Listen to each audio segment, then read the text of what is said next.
আসসালামু আলাইকুম। রায়কা আল হোসেন স্বাগত জানাচ্ছি এনটিভি দুপুরের খবরে। গ্রাউন্ড সিমেন্ট শিরোনাম দেখছিলেন, এবার চলুন পুরো খবরে। উচ্চ শিক্ষা সহ ৮ দফা দাবিতে রাজধানীর ফার্মগেটের খামারবাড়ির গেটে এগ্রি ব্লকেট কর্মসূচি পালন করছে কৃষি ডিপ্লোমার শিক্ষার্থীরা। সকাল থেকে খামারবাড়ি কৃষি সম্প্রসারণ অধিদপ্তরের সামনে কৃষি ডিপ্লোমা ছাত্র অধিকার আন্দোলনের ব্যানারে বিক্ষোভ শুরু করেন শিক্ষার্থীরা। তাদের দাবিগুলো হচ্ছে পলিটেকনিক শিক্ষার্থীদের ডুয়েটের মতো একটি স্বতন্ত্র কৃষি বিশ্ববিদ্যালয় করা, সেই সঙ্গে সব পাবলিক বিশ্ববিদ্যালয়ে উচ্চশিক্ষা গ্রহণের সুযোগ প্রদান। সমস্যার সমাধানে ছাত্রদেরকে মৌখিক আশ্বাস দিলেও ছাত্ররা তাদের অবস্থান থেকে সরেননি। লিখিত আশ্বাস পেলে বিক্ষোভ প্রত্যাহার করবেন বলে জানান শিক্ষার্থীরা।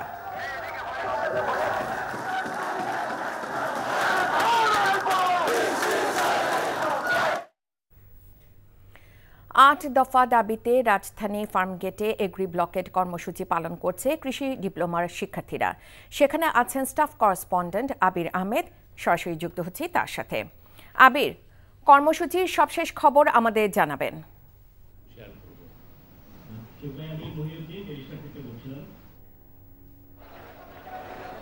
আজ সকাল থেকেই কৃষি ডিপ্লোমা ইনস্টিটিউটের শিক্ষার্থীরা কিন্তু এই যে খামারবাড়ির এই এলাকাতে তারা অবস্থান নিয়েছেন তাদের ৮ দফা দাবি নিয়ে।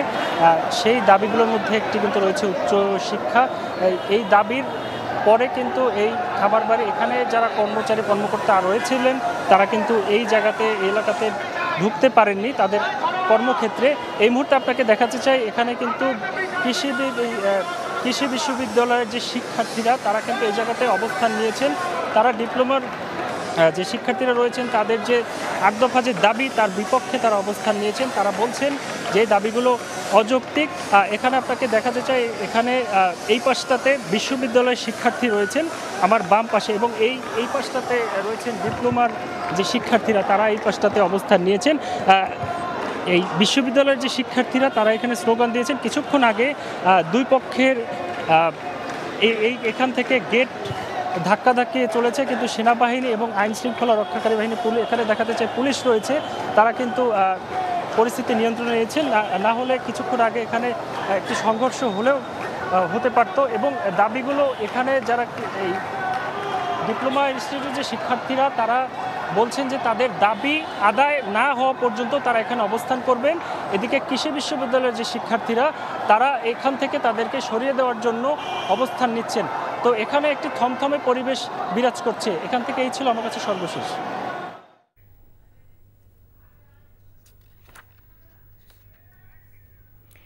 জানছিলাম কৃষি ডিপ্লোমা শিক্ষার্থীদের দাবি আদায় আন্দোলনের খবর।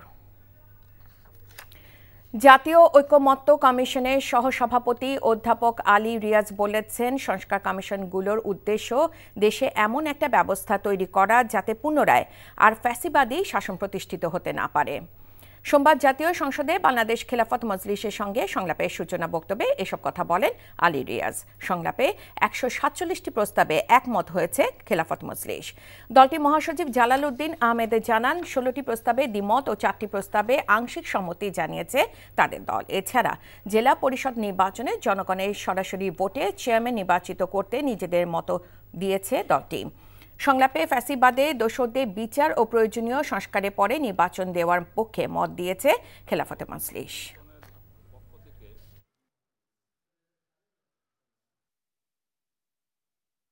এই মুহূর্তে দ্রুত নির্বাচন করতে গেলে একটা সুষ্ঠু নির্বাচন করা সম্ভব নয়।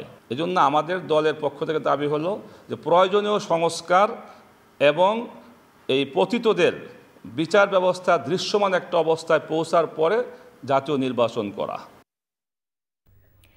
বনানীর প্রাইম এশিয়া বিশ্ববিদ্যালয় এলাকায় শিক্ষার্থীদের প্রতিবাদ কর্মসূচিতে বক্তব্য রাখছেন বিএনপি নেতা ইশরাক হোসেন। সরাসরি যাচ্ছি তার বক্তব্যে। এক নাম, কোনো সময় বৈষম্য বিরোধী, কোনো সময় সাধারণ ছাত্র, কোনো সময় আরেক রাজনৈতিক দলের ছাত্র সংগঠনের পরিচয় আমাদের ছাত্রদের উপরে হামলা করা হচ্ছে। তাদের রাজনৈতিক কর্মকাণ্ড, স্বাভাবিক রাজনৈতিক কর্মকাণ্ডকে বাধাগ্রস্ত করা হচ্ছে, অথচ তারা কিন্তু নিজেরা তলে তলে তাদের কর্মকাণ্ড করে চলেছে। অতএব আমি বলবো যে এই ধরনের কর্মকাণ্ডের মাধ্যমে বৈষম্য বিরোধী ছাত্র আন্দোলন যে সম্মানের জায়গায় ছিল আমাদের জনগণের কাছে, সেটিকে ক্ষুণ্ণ করা হয়েছে, সেটাকে সম্মানহানি করা হয়েছে। এবং আমি যেটা বুঝি এবং আমি যেটা বিশ্বাস করি, এই বৈষম্য বিরোধী ছাত্র আন্দোলনের সাথে যারাই যুক্ত ছিল হাসিনা বিরোধী আন্দোলনের সময়, তার ৯৯% তারা সরে গিয়েছে। তারা যার যার শিক্ষা প্রতিষ্ঠানে তাদের শিক্ষার কার্যক্রমে তারা যোগদান করেছে। অতএব এখন কারা এই বৈষম্য বিরোধী ছাত্র আন্দোলন ব্যানারটিকে ব্যবহার করছে, সেটা একটা প্রশ্নের সম্মুখীন হয়ে দাঁড়িয়েছে। এবং আমরা দেখেছি যে এই বৈষম্য বিরোধী ছাত্র আন্দোলনের নেতৃবৃন্দ বলেছিলেন যে তারা রাজনৈতিক দল গঠন করার পর এই সংগঠনের আর কোনো প্রয়োজন থাকবে না। তাহলে কেন এখনো তাদের কর্মকাণ্ড রয়েছে? আমি গতকালকের কথা বলছি, দুপুর এবং বিকালে দুটি স্ট্যাটাস দেয়া হয় তাদের অফিসিয়াল ফেসবুক পেজের মাধ্যমে। সেখানে ক্যাটাগরিক্যালি যেই দুইজন অভিযুক্ত ব্যক্তি যারা বৈষম্য বিরোধী ছাত্র আন্দোলনের কমিটিতে রয়েছে, হত্যাকারী, তাদেরকে নির্দোষ দাবি করে জোরালোভাবে বক্তব্য দেওয়া হয়। আবার রাতের বেলা আমরা দেখতে পেলাম যে বৈষম্য বিরোধী ছাত্র আন্দোলনের একজন মুখপাত্র তিনি বলছেন ভিডিও ফুটেজে স্পষ্ট বোঝা যাচ্ছে না, যারা দোষী তাদেরকে আইনের আওতায় নিয়ে আসা হোক। তাহলে কি কোনটা আমরা বিশ্বাস করব? প্রথমটা বিশ্বাস করব না দ্বিতীয়টা আমরা বিশ্বাস করব? আমরা বলতে চাই যে বাংলাদেশে আমরা হাসিনা পরবর্তী, ফ্যাসিবাদ পরবর্তী এই বাংলাদেশে আমরা সকলেই সহ অবস্থান করতে চাই। প্রত্যেকটি ক্যাম্পাসে সকলেই যারা রাজনৈতিক দলের সাথে যুক্ত রয়েছেন বা রাজনৈতিকভাবে সচেতন রয়েছেন, তারা নিজ নিজভাবে তারা রাজনীতি করবে। এখানে সন্ত্রাসের কোনো ঠাঁই হবে না।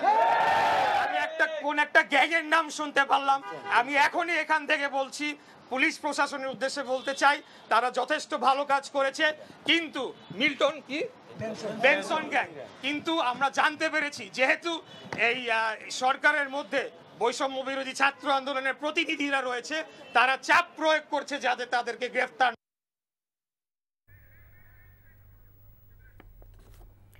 ইশরাক হোসেনের বক্তব্যের অংশবিশেষ শুনছিলেন। ভিসি পদত্যাগ দাবিতে শিক্ষার্থী ও শিক্ষকদের পাল্টাপাল্টি কর্মসূচিতে অচলাবস্থা বিরাজ করছে খুলনা প্রকৌশল ও প্রযুক্তি বিশ্ববিদ্যালয় কুয়েটে।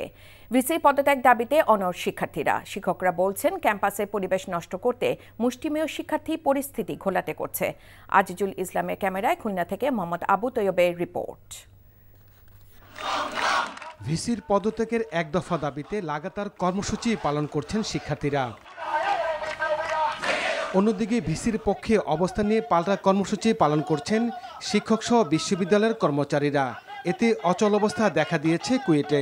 রাজনীতিমুক্ত ক্যাম্পাস ফিরিয়ে আনার জন্য শিক্ষার্থীরা ফেব্রুয়ারি মাসে আন্দোলন শুরু করে। 18 ফেব্রুয়ারি বহিরাগতদের সাথে শিক্ষার্থীদের সংঘর্ষে শতাধিক শিক্ষার্থী আহত হন। উদ্বুদ্ধ পরিস্থিতিতে 25 ফেব্রুয়ারি কুয়েট অনির্দিষ্টকালের জন্য বন্ধ ঘোষণা করা হয়। বন্ধ থাকার মধ্যেই 13 এপ্রিল দুপুরে প্রায় 2 শতাধিক শিক্ষার্থী ক্যাম্পাসে প্রবেশ করে হল খুলে দেওয়ার দাবি জানান। 15 তারিখে তালা ভেঙে হলে প্রবেশ করে শিক্ষার্থীরা। শিক্ষার্থীদের সেই আন্দোলন এক দফায় পরিণত হয়েছে। ছাত্রদের উদ্যত আহ্বান জানাইছি যে আমরা আপনারা আমাদের পাশে এসে দাঁড়ান, আপনাদের যে কোনো বিপদে আমরা তাদের পাশে গিয়ে দাঁড়াবো। অবশ্যই কতিপয় কিছু মানুষ শিক্ষকদেরকে এখনো ভুল পথে রাখছেন। আমরা আশা করছি আমাদের যারা সাধারণ শিক্ষকরা রয়েছেন তারা এই দলীয় বলয় থেকে বের হয়ে এসে অবশ্যই তাদের শিক্ষার্থীদের পাশে দাঁড়াবে, আমরা বিশ্বাস করি। শিক্ষার্থীদের অযৌক্তিক দাবির বিপক্ষে অবস্থান নিয়েছেন শিক্ষকরা। অল্প কিছু ছাত্রের অযৌক্তিকভাবে মন গড়াভাবে সত্যকে আড়াল করে, এই কথাটা আমি খুব দ্ব্যর্থহীনভাবে বলছি, যে অনেক সত্য আড়াল করে মিডিয়ার সামনে তারা বিশ্ববিদ্যালয়ের সুনাম নষ্ট করছে। নিষিদ্ধ ছাত্রলীগের 12 নেতাকে আজীবন বহিষ্কার করায় একটি মহল তার উপর চড়া হয়। বর্তমানে সেই চক্র চলমান আন্দোলনে ইন্ধন দিচ্ছে বলে অভিযোগ ভিসির। পুলিশটা বলে না যে কেউ সন্দেহ পায় না, আমি এটাকে মনে করছি না, সন্দেহের বাইরে না, মানে কিন্তু কোনো নাই আর কি, আমার কাছে কোনো এভিডেন্স পাবেন না যে সন্দেহ জাস্ট, আমি কোনো কারণ খুঁজে পাচ্ছি না।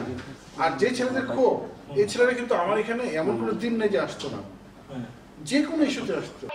কুয়েটের বর্তমান পরিস্থিতিতে সরকারের হস্তক্ষেপ চেয়েছেন সাধারণ শিক্ষার্থীরা। NTV news desk.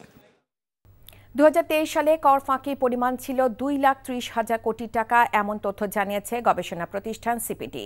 উন্নয়নশীল দেশে উন্নীত হতে আগামী 6 বছরে $17.5 বিলিয়ন অতিরিক্ত কর আদায় করতে হবে বলে জানায় সংস্থাটি। রাজধানী ধানমন্ডিতে সিপিডি কার্যালয়ে সংবাদ সম্মেলনে জাতীয় রাজস্ব বোর্ডের তথ্য উল্লেখ করে সংস্থাটি জানায় 2,88,000 প্রতিষ্ঠানের মধ্যে কর দেয় মাত্র 24,000 প্রতিষ্ঠান, যা শতকরা হার 9% মাত্র।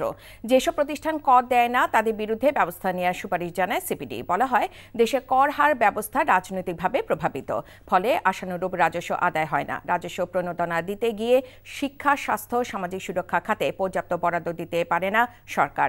এমন অবস্থায় সামগ্রিক কর কাঠামোর সংস্কার জরুরি বলে মনে করে সিপিডি।